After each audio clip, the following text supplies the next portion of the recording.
দুই ভাইয়ের পাশাপাশি একই ছাদ ভাই, এখন তো কোনো বাউন্ডারি দেওয়া হয়েছে না। না না বাউন্ডারি না, দুই ভাইয়ের ছাদ একসাথে একই বাড়ির মাঝে, মানে পাশাপাশি বাড়ি কিন্তু ছাদ একলো একটা, কোনো বাউন্ডারি নাই।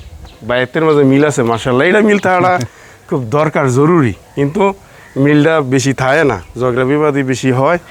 তো এনেই দেখলাম যে ওনার মাঝে খুব মিলজিলের মাঝেই আছে, মানে বাড়ির ছাদ একটা, এবার বাড়ির ওয়ালও একটা নিচেরা। তো ভাই দিয়ে কিছু গাছ টাছও লাগাই রাখছেন ভাই, কিছু ছাদে ফল ফলাদের কিছু গাছ টাছ লাগা রাখছে। আর বাড়ির ছাদ থেকে আশেপাশের পরিবেশ দেখেন, একবারে খোলামেলা একটা পরিবেশ, চমৎকার পরিবেশ ভাই। বাতাস টাতাস কেমন লাগে ছাদে? অনেক অনেক অনেক অনেক লাগে। এদিকটা যে আপনি এই যে ওয়ালটা তো খুব ডিজাইন করে দিচ্ছেন, নিচেরটা যে আপনার খালের থেকে যে ওয়ালটা টানছেন। হ্যাঁ, খালের থেকে এটা এই যে আরসিসি। আচ্ছা, তো কত হলো যে আপনি ইট না দিয়া এমএস দেওয়া হয়েছে এটা, তো এটা কারণটা কি? খরচা তো মনে হয় এটা বেশি গেছে। এটাতে বেশি গেছে, এটা একটা ডিজাইন মানে সুন্দর করার জন্য, মানে আনকমন করার জন্য।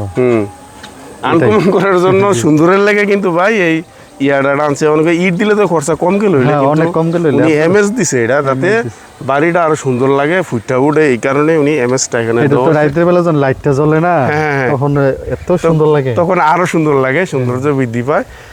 তো এই হচ্ছে পাশাপাশি দুই ভাইয়ের বাড়ি প্লাস একই ছাদ, খুব চমৎকার প্ল্যান করা হয়েছে, সুন্দর করা হয়েছে। এটা হলো ওনার, আপনার ছোটো না উনি ভাইটা? উনি আমার বড়। ও, আপনার বড় ভাই। উনি হচ্ছে 3 নাম্বার, আমি 4 নাম্বার। আপনি 4 নাম্বার। আচ্ছা, এই